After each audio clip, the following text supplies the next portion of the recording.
Bonjour à tous, j'espère que vous allez bien. Je vous retrouve dans cette vidéo pour vous présenter ce livre qui se nomme Le négationnisme économique et comment s'en débarrasser de Pierre Cahuc et André Zilberberg, qui sont deux économistes. Et j'ai trouvé vraiment ce livre très intéressant, même pour les personnes qui ne s'y connaissent pas en économie. Il s'agit d'un livre vraiment accessible et qui met en avant les personnes qu'ils appellent des négationnistes économiques. Ce sont des personnes qui ne reconnaissent pas les sciences économiques comme des sciences, qui ne reconnaissent pas le fait que les sciences économiques peuvent mettre en place des protocoles expérimentaux, à l'instar des sciences médicales par exemple, et peuvent aboutir également à des consensus scientifiques. Donc bien évidemment, les négationnistes économiques rejettent assez facilement les consensus en sciences économiques et ils vont prendre un certain nombre d'exemples dans ce livre que je vais lister par la suite. Les auteurs vont mettre en avant trois piliers qui vont faire que les négationnistes économiques ont beaucoup de succès au sein de la population. Nous avons déjà l'éthos, le fait que les négationnistes économiques maîtrisent l'art oratoire, disent qu'ils défendent les faibles, les opprimés, etc., comme les intellectuels engagés dans cette catégorie. Nous avons aussi les patrons qui disent connaître les réalités du marché, connaître ce qui est bon pour la population. Deuxièmement, nous avons le pathos, car les négationnistes économiques savent aussi activer les affects en désignant un bouc émissaire, par exemple la finance qui se gave sur le dos des honnêtes citoyens, ou encore l'État qui se gave sur le dos des contribuables. Donc nous avons différents types de boucs émissaires. Et troisièmement, nous avons le logos, la construction d'un raisonnement qui paraît parfaitement logique. Nous avions auparavant le marxisme et désormais des restes de malthusianisme et de keynésianisme. Ces personnes catégorisées comme étant des négationnistes économiques, bien évidemment, ne s'auto-appellent pas négationnistes économiques. En général, ces personnes disent appartenir à des courants d'économie hétérodoxes, s'opposant à l'économie orthodoxe. Pourtant, c'est cette économie orthodoxe qui suit la rigueur et la méthodologie scientifique, qui construit un raisonnement empirique, qui accepte la revue par les pairs. Donc c'est de cette économie orthodoxe que les auteurs se réclament. Par la suite, les auteurs ne vont plus uniquement se concentrer sur le profil des négationnistes économiques, mais plutôt sur un certain nombre de grands points en économie, un certain nombre de grandes questions. Quel est l'avis des économistes orthodoxes sur le sujet, mais également ils vont donner des exemples à chaque fois, et c'est ça que j'ai trouvé très intéressant dans le livre, c'est qu'il y a un certain nombre d'exemples concrets.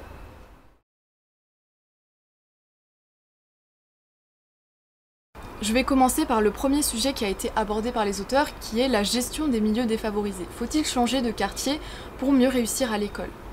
Ils vont prendre l'exemple d'une grande opération qui a été mise en place aux États-Unis qui se nomme Moving to Opportunity. Et cette opération a été mise en place par le ministère des Logements entre 1994 et 1998. Il s'agissait d'un grand tirage au sort qui permettait à un certain nombre de familles d'investir dans une maison dans un quartier plus favorisé. Il y a eu 16 000 individus qui ont été concernés par cette mesure, donc un certain nombre de familles sont allées dans ces quartiers plus favorisés, et quel a été le résultat? Eh bien, les enfants qui avaient moins de 13 ans lorsque ces enfants ont déménagé ont eu des meilleurs résultats, ont mieux réussi dans la vie, ont eu un meilleur salaire, une meilleure condition par la suite, mais les enfants qui avaient déjà plus de 13 ans lors du déménagement, eux au contraire, les résultats ont été plutôt négatifs parce que l'hypothèse la plus probable, c'est qu'ils ont été déjà assez imprégnés de leur milieu d'origine et que l'adaptation a été difficile par la suite. Ce genre d'exemple empirique permet vraiment une observation intéressante du point de vue des sciences économiques, puisque cela permet de comparer des familles qui ont bénéficié de cette mesure, des familles qui n'ont pas bénéficié de cette mesure, qui sont restées dans les milieux défavorisés. Et pour le coup, cette mesure a été moyennement favorable selon les cas, mais cette observation empirique nous permet de justifier le tir pour les autres fois, de nous rendre compte que peut-être qu'il vaudrait mieux mettre en place cette mesure de manière privilégiée pour les enfants qui sont en bas âge, que cela aurait de meilleurs résultats. Et c'est à travers l'accumulation d'expériences empiriques, de l'analyse de ces expériences empiriques que l'on peut mettre en place des mesures qui auront de meilleurs résultats. Les auteurs se sont alors demandé que faut-il faire pour accompagner au mieux les enfants des milieux défavorisés. Ils se sont alors basés sur un exemple qui peut nous éclairer, qui a été mis en place aux États-Unis et qui a montré un certain succès, qui se nomme le Perry Preschool Program, mon accent magnifique, qui a été mis en place par l'État du Michigan depuis 1962, qui montre vraiment de bons résultats, qui a ciblé sa population. Il s'agit d'un programme qui est organisé pour les enfants entre 3 et 4 ans, qui sont des enfants afro-américains issus de milieux défavorisés, qui ont un QI faible entre 70 et 80. Ces enfants bénéficient d'un accompagnement environ de 2h30 entre le lundi et le vendredi, qui est effectué en petits groupes avec un adulte pour ces enfants, et cet accompagnement leur permet d'améliorer leur sociabilisation et leur intellect. Donc ce programme a été mis en place et a montré de très bons résultats parce que ces enfants ont été suivis par la suite jusqu'à 40 ans et ont été comparés avec un groupe témoin qui lui n'a pas bénéficié de ce programme, et les enfants ayant bénéficié de ce programme ont montré un avantage en termes financiers d'environ 40 000 $ par la suite de l'observation, comparativement aux enfants qui n'ont pas bénéficié de ce programme.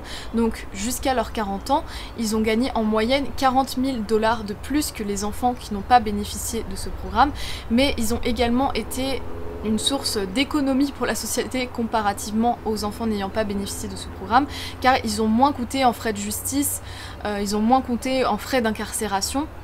Et globalement, pour 1 $ investi dans ces enfants, sachant que chaque enfant en termes d'accompagnement a coûté environ 16 000 $, pour 1 $ investi, ça a été 9 $ de gagné pour la communauté. Qu'est-ce qui a fait le succès de ce programme? Globalement, c'est déjà une forte somme investie pour chaque enfant, mais également le fait que le public a vraiment été bien ciblé, et également le fait que les parents ont été inclus dans le programme, car les parents avaient des rendez-vous hebdomadaires avec les professeurs, mais également ils pouvaient assister une fois par mois aux classes qui étaient mises en place. Donc les parents ont vraiment été intégrés dans le processus et eux-mêmes ont moins dépendu par la suite de minima sociaux et sont plus retournés vers le travail.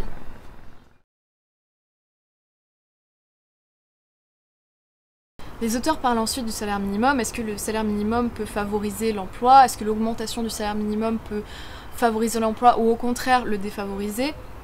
Et ils mettent d'abord en avant une étude qui a été publiée par David Card et Alan Krueger dans les années 90 et qui comparativement étudie des chaînes de fast-food dans des États qui ont bénéficié d'une mesure augmentant le salaire minimum et d'autres États n'ayant pas bénéficié de cette mesure. Et ils en sont arrivés à la conclusion qu'il n'y a pas eu plus de licenciements dans les États où il y a eu une augmentation du salaire minimum. Et cela peut s'expliquer parce que le salaire minimum restait tout de même proche du salaire fixé par les employeurs, donc ce n'était pas forcément avantageux pour eux de licencier leurs employés.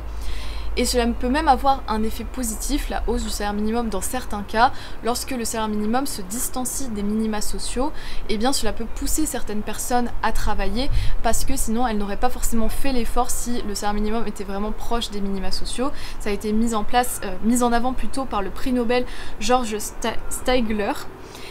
Mais dans d'autres cas, cela peut avoir plutôt des effets négatifs lorsque le salaire minimum devient trop désavantageux pour l'employeur parce que cela coûte plus que l'employé lui-même, et bien dans ce cas il va commencer à licencier.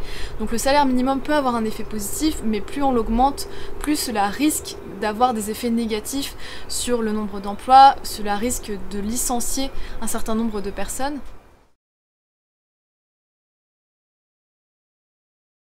Les auteurs parlent ensuite de ces patrons qui coulent la France, des patrons qui sont contre la concurrence, contre les lois des concurrences, qui vont essayer à tout prix de préserver leur part du marché, voire de l'augmenter, en mettant des barrières tarifaires, en mettant des pressions aux politiciens pour qu'ils mettent en place ces barrières tarifaires ou ces barrières de manière générale pour limiter la concurrence.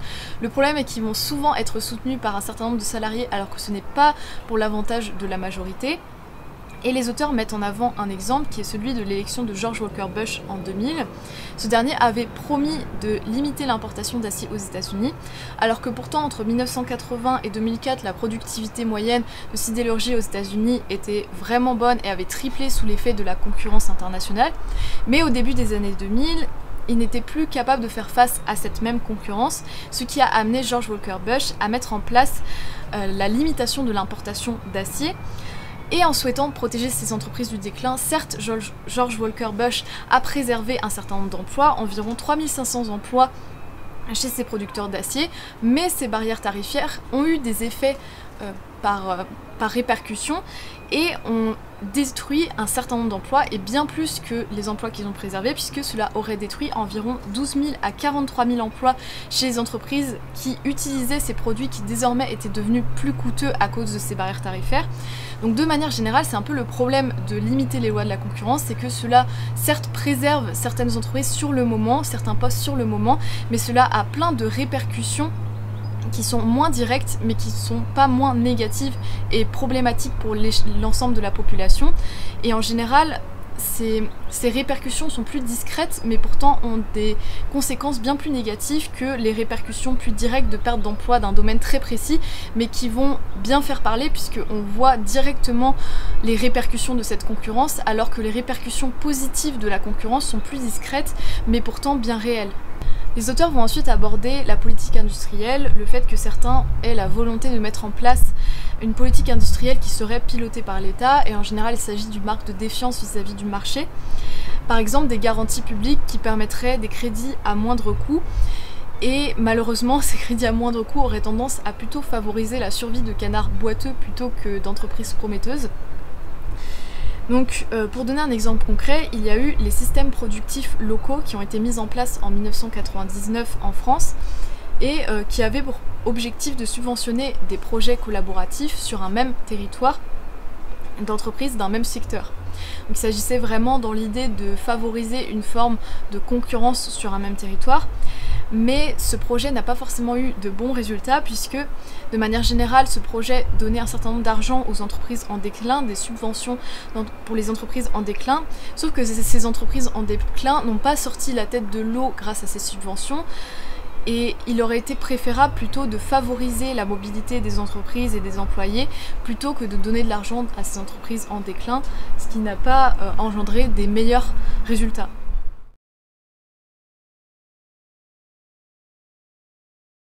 Les auteurs passent ensuite à un nouveau chapitre, la finance amie ou ennemie.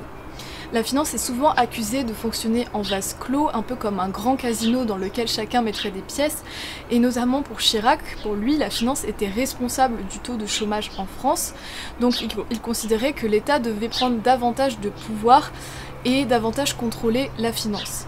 En 1982, nous avons François Mitterrand qui va nationaliser les 39 principales banques de dépôt françaises en 2 principales compagnies financières, Paribas et Suez. Mais cette nationalisation va plutôt avoir des effets négatifs sur l'économie française, ce qui va amener Pierre Bérégovoy en 1985 à totalement réformer ce système de fond en comble, et désormais les prêts subventionnés deviennent finalement le monopole du réseau Trésor. Donc finalement, la France va passer progressivement d'un système financier régulé par l'État à un système où les établissements bancaires sont en concurrence. Les banques du réseau Trésor sont amenées à sauver des entreprises en perdition en leur octroyant des prêts subventionnés. Il y a eu une étude qui a été faite pour comparer les entreprises ayant bénéficié de ces prêts subventionnés et des entreprises n'en ayant pas bénéficié. Et le résultat de cette étude est que les entreprises ayant bénéficié de ces prêts subventionnés ont en moyenne plus coulé que les autres, mais ce n'est pas négatif car il y a eu dans les entreprises ayant bénéficié de ces prêts, celles qui n'ont pas coulé se sont mieux restructurées et sont reparties à la hausse. Il y a eu vraiment cette dichotomie entre les entreprises qui fonctionnaient déjà mal et qui se sont amenuisées et les entreprises ayant un potentiel qui, elles, se sont vraiment plus développées par la suite. Donc sur cet aspect-là, ça a eu vraiment des répercussions positives. Par conséquent, cette réforme a permis de relancer le processus de destruction créatrice, qui est un processus vraiment bénéfique pour l'économie, et cela a permis de sélectionner les projets qui sont les plus performants, et au contraire de laisser les projets qui étaient artificiellement protégés par les subventions de l'État. Cela ne signifie pas pour autant que toute dérégulation est bonne en soi. Au contraire, le marché ne peut soutenir son rôle d'allocation de l'épargne que s'il est supervisé par des autorités indépendantes, des autorités qui vérifient la solvabilité, c'est-à-dire le fait que chaque intervenant puisse payer ses dettes, mais également le fait que l'on respecte les lois de la concurrence. Les auteurs abordent ensuite le thème de la finance et de la croissance. Et ils vont notamment parler du manifeste d'économistes atterrés. Pour le coup, il s'agit vraiment de la représentation de ce qu'ils appellent les négationnistes économiques. Et les personnes ayant écrit ce manifeste vont notamment appeler certaines choses des fausses évidences, comme le fait que les marchés financiers sont favorables à la croissance économique. Pour eux, il s'agit d'une fausse évidence. Ils vont justifier cela non nécessairement avec des études en sciences économiques, mais plutôt avec le raisonnement suivant, le fait que selon eux, la finance aurait des exigences de rendement qui seraient trop élevées, par exemple de l'ordre de 25%, et que cela aurait des exigences qui freineraient les investisseurs ou qui exerceraient une pression à la baisse sur les salaires. Toutefois, si nous rassemblons toutes les données concernant les 3500 plus grosses entreprises cotées aux États-Unis en 2011, nous en arrivons à la conclusion suivante, qui est que 27% d'entre elles ne font aucun profit, 56% d'entre elles ont une rentabilité qui est inférieure à 10%, Et globalement, le consensus en économie actuel ne va pas du tout dans le sens de ce manifeste. Il aboutit à la conclusion suivante, qui est qu'un marché financier concurrentiel qui est supervisé par des autorités de régulation qui sont indépendantes des pouvoirs publics et avec des acteurs privés qui sont responsables de leurs ressources, eh bien cela constitue un moyen efficace d'allouer de l'épargne et de favoriser la croissance. Faut-il taxer les spéculateurs? Les auteurs abordent ce sujet car il s'agit d'un sujet qui revient beaucoup en politique, qui est beaucoup mis en avant par la gauche, mais aussi par certains partis de droite comme le Rassemblement National, des partis souverainistes, qui souhaitent mettre en place des taxes sur les transactions financières. Mais à la base, ces taxes-là n'avaient pas forcément le même objectif qui est mis en avant aujourd'hui. À la base, les taxes sur les transactions financières avaient plutôt pour l'objectif de diminuer la volatilité, c'est-à-dire le changement rapide de la valeur des produits qui s'échangent. Sauf qu'à l'heure actuelle, cette taxe est plutôt mise en avant pour être une source de revenus pour l'État plutôt que pour la baisse de volatilité. La paternité de cette idée revient d'ailleurs au prix Nobel James Tobin qui mettait vraiment en avant le fait que, selon lui, l'augmentation de taxes ou la mise en place de taxes sur les transactions financières permettait la diminution de la volatilité. Ce qui est intéressant, c'est que nous avons l'exemple de la Chine qui a des bourses jumelles enregistrées avec des changements de taxes financières différents. Et ces bourses jumelles sont enregistrées à la fois sur Hong Kong et sur la Chine continentale. Il y a eu un certain nombre de changements en termes de droits de timbre, c'est-à-dire les changements des taxes financières. Et ces changements sont plutôt allés dans le sens du fait que la mise en place des taxes financières, l'augmentation des taxes financières, va plutôt avoir tendance à diminuer la volatilité. Mais dans certains cas, ça a eu l'effet inverse. Dans certains cas, ça a augmenté l'effet de la volatilité. Disons que ça dépend d'un certain nombre de facteurs et que par exemple dans un marché plus mature, ça a plus de chances d'augmenter la volatilité ou de ne pas avoir d'effet. Mais de manière générale, on pourrait dire que instinctivement, ça a tendance à diminuer la volatilité. Toutefois, il faut tout de même prendre en compte un certain nombre de variables et ça a été le cas pour la Chine. De manière générale, ça a diminué la volatilité, mais à certains moments, la volatilité a augmenté malgré ces mesures.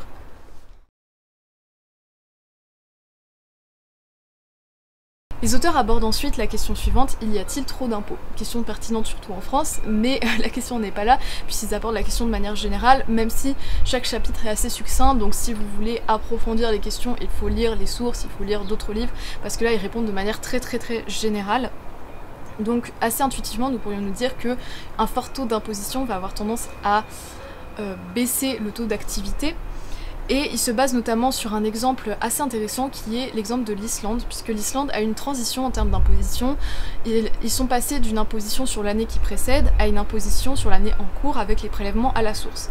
Mais ils ont décidé, avec une décision politique, de ne pas réaliser d'impôt sur l'année 1987. Car en effet, la transition s'est faite entre 1986 et 1988, donc ils ont décidé de ne pas réaliser d'impôt sur l'année 1987.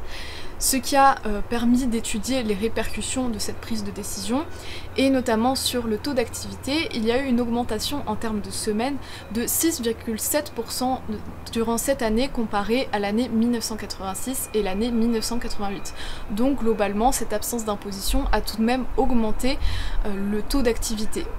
Globalement, lorsqu'une étude est effectuée, les économistes s'assurent à ce que ce changement de politique ne soit pas le résultat de conjonctures particulières, mais plutôt le résultat d'une prise de décision idéologique, pour essayer d'identifier vraiment les effets de cette mesure et non les effets du contexte particulier. Et concernant la hausse de la fiscalité, il faut aussi se rendre compte qu'une hausse de 1% du PIB en termes de fiscalité, sur le moyen terme, va engendrer en moyenne une baisse de 3% du PIB. Sur le plus long terme, les effets peuvent s'estomper, mais sur le moyen terme, une hausse de la fiscalité a de manière générale plutôt des effets négatifs.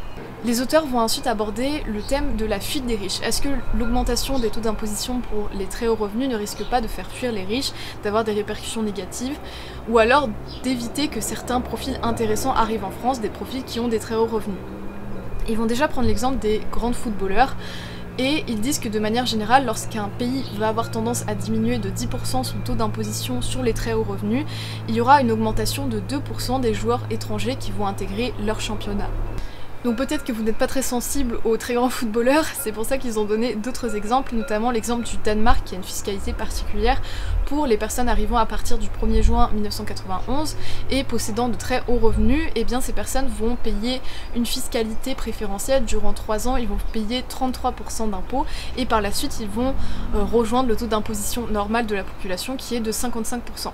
Et ce changement de politique a amené une augmentation, ça a amené 4 fois plus de travailleurs étrangers à haut revenu sur le sol du Danemark. Toutefois, les auteurs spécifient que taxer les plus riches, taxer par exemple les 1% les plus riches ne va pas nécessairement les faire fuir et que de manière générale, le gain peut rester positif même s'il y a de l'optimisation fiscale, de l'évasion fiscale, le gain demeure tout de même positif car même s'il y a certaines personnes peut-être qui partent ou qui font de l'optimisation ou autre, le gain engendré va tout de même être plus grand que cette optimisation ou cette évasion.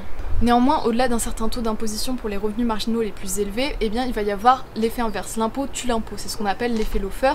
Si l'impôt dépasse 80% pour les revenus marginaux les plus élevés, eh bien, la masse des revenus imposables va automatiquement diminuer, ce qui fait que cela va avoir l'effet inverse que l'effet escompté. Les auteurs vont également mettre en avant le système danois qui est un système de déclaration de revenus par les pairs et cela va limiter un certain nombre de fraudes fiscales.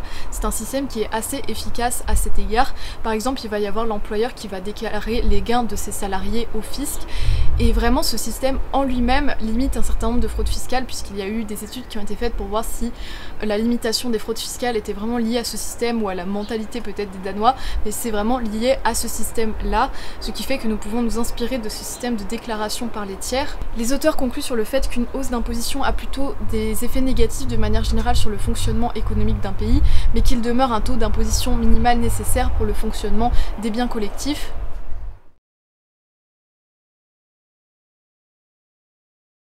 Les auteurs parlent ensuite de la politique keynésienne. Qu'est-ce que la politique keynésienne? C'est le fait que durant une période de récession, il serait avantageux parfois d'augmenter les dépenses publiques. Et cette augmentation de dépenses publiques relancerait en quelque sorte le système, relancerait les embauches, etc., les investissements. Donc il y a certaines études qui montrent que, par exemple aux États-Unis et en Italie, pour l'équivalent d'1$ investi, cette logique keynésienne permettrait de multiplier ce dollar investi et on aboutirait à 1,5$ ou 1,6$. Bien évidemment, il faut investir ces dollars dans des milieux stratégiques, par exemple les milieux défavorisés. Toutefois, les auteurs précisent que parfois ce multiplicateur keynésien ne fonctionne pas, voire a des résultats négatifs. Et ils prennent notamment l'exemple du Fonds européen de développement régional qui vise à équilibrer les différences en termes de développement au sein de l'Union européenne et il est notamment principalement alloué aux pays ayant un PIB de 75% inférieur à la moyenne de l'Union européenne. Par exemple, il y a eu l'observation de 600 programmes d'investissement entre 1996 et 2006 et le résultat a été le suivant. Des effets positifs ont été ressentis sur le revenu des habitants dans seulement 30% des cas. Il fallait en général que les régions en question aient déjà des infrastructures publiques qui soient développées, l'éducation, la santé, la justice, etc. Mais si ces infrastructures publiques n'étaient pas assez développées, n'étaient pas assez de bonne qualité, et bien dans ce cas, le multiplicateur keynésien ne fonctionnait pas.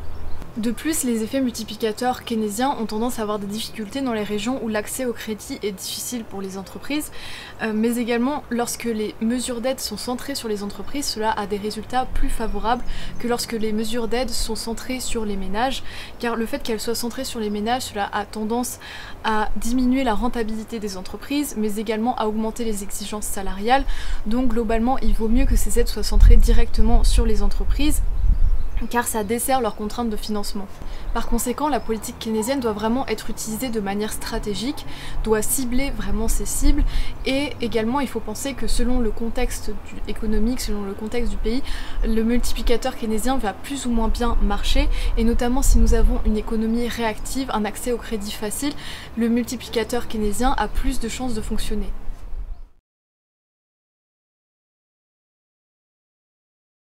Nous avons également la loi de Malthus qui influe encore aujourd'hui beaucoup sur notre manière de penser l'économie, même si elle n'est pas forcément nommée de la sorte. C'est le fait de considérer que toute diminution de la population engendre une augmentation du revenu par individu. Et de base, cette loi avait été pensée pour des sociétés organisées autour de l'agriculture. Nous avons encore beaucoup ce genre de discours à gauche qui est inspiré de cette loi malthusienne. Ils considèrent qu'il faudrait mieux répartir le travail, et pour mieux répartir le travail, il faudrait réduire le nombre de la population. Et cela se répercute sur certaines questions politiques comme l'immigration. Par exemple, il y avait Georges Marchais qui dans les années 80 était le secrétaire général du Parti communiste français et qui considérait qu'il fallait limiter l'immigration parce que l'immigration engendrait une baisse automatique des salaires, mais également que les personnes qui étaient issues de l'immigration et qui arrivaient en France avaient tendance à occuper certains postes qui ne seraient pas forcément occupés par les Français, et donc que cela engendrait du chômage. Pour lui, les bas salaires et les mauvaises conditions de travail étaient surtout apportés par l'immigration clandestine non officielle, parce que c'était elle qui baissait vraiment le niveau du salaire minimal, baissait plutôt artificiellement ce niveau-là et également baissait les conditions de travail.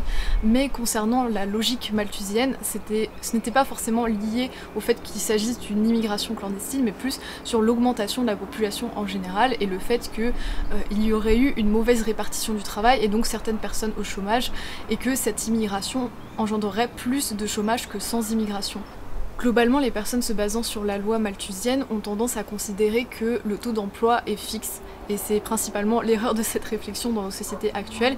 Mais si nous prenons un exemple, il y a l'exemple des Cubains qui dans les années 80 ont eu une énorme vague migratoire car il y a eu des problèmes politiques dans leur pays, ce qui a engendré environ 125 000 immigrés qui ont pris les voiles, et la moitié se sont installés à Miami.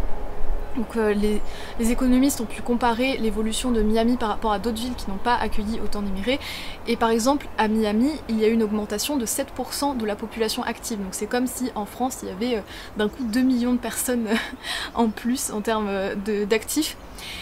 Et en termes de conséquences, il n'y a pas eu réellement de conséquences négatives, il n'y a pas eu plus de chômage, ni réellement de gros changements pour les salaires les plus bas.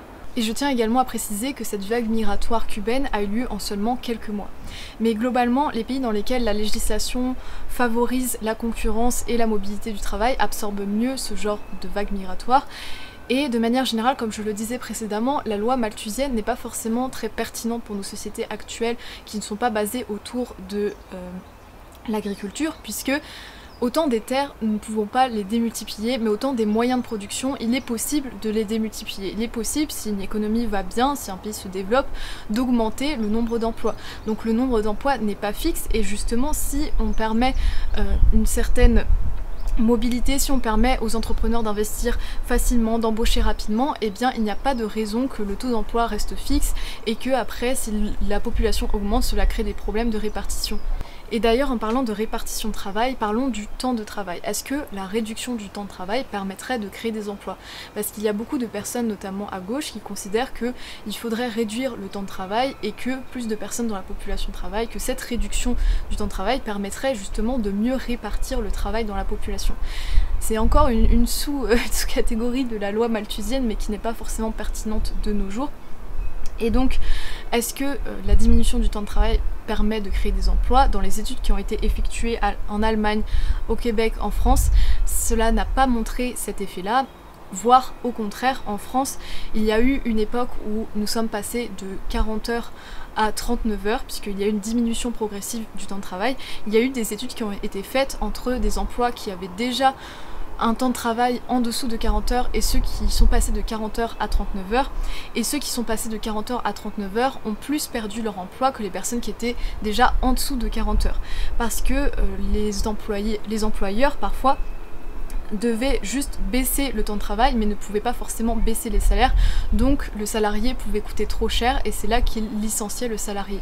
De manière générale, imposer une diminution du temps de travail ne crée absolument pas d'emploi et ceux qui l'affirment sont dans un négationnisme économique puisque juste ils ne s'intéressent pas aux études qui ont été faites, juste aux observations empiriques.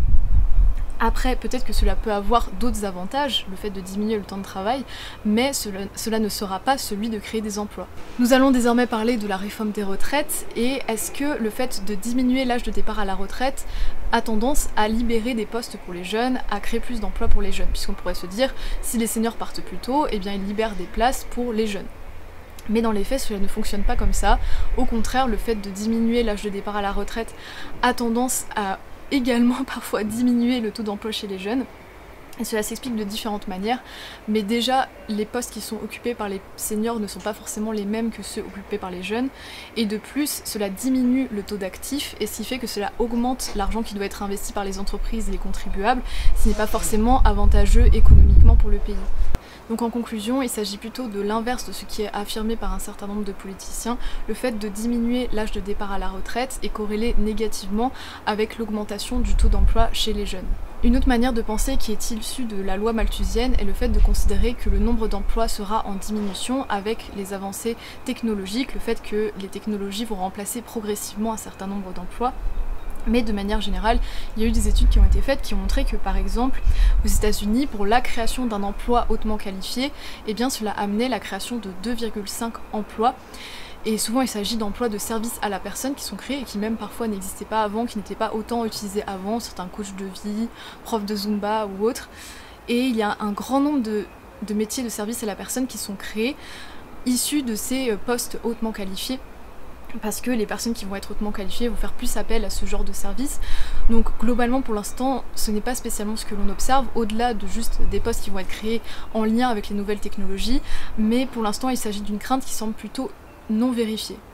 Et globalement, plus un pays se développe économiquement, même si il y a aussi énormément de développement de technologies, de nouvelles technologies, eh bien il va avoir tendance à créer de nouveaux postes dans la restauration, dans la santé, dans l'aide à la personne, dans plein de domaines divers et variés, dans l'éducation.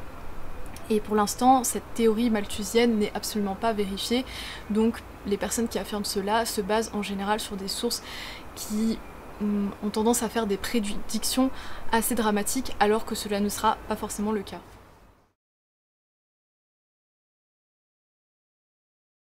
Donc en conclusion, les sciences économiques peuvent avoir une méthodologie scientifique, peuvent arriver à certains consensus ou à certaines grandes tendances en suivant une certaine méthodologie empirique, scientifique.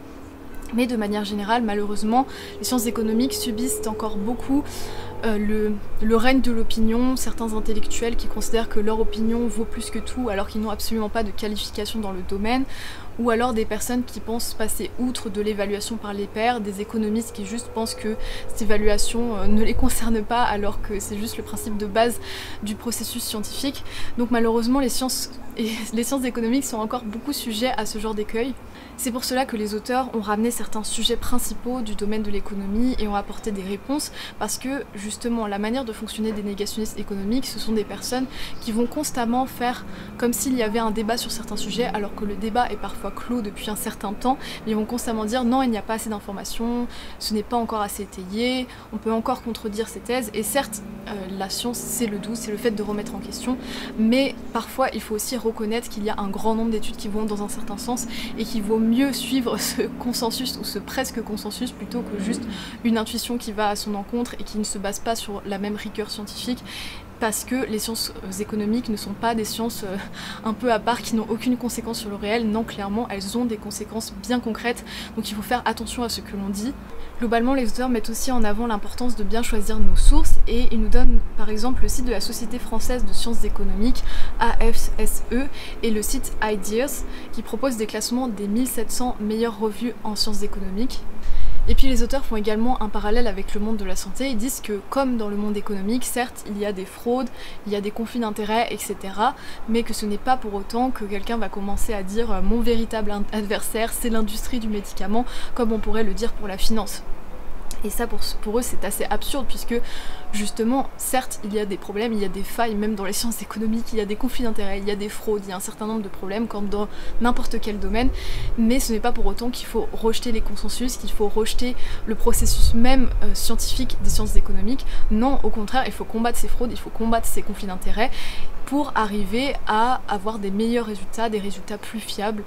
Et c'est comme dans n'importe quel domaine, et ce n'est pas pour autant que l'on doit rejeter les consensus, rejeter même la finance, dire que notre ennemi c'est la finance, ça n'a aucun sens. Donc j'espère que ce livre vous aura plu, qu'il vous aura apporté peut-être certaines pistes, et à bientôt.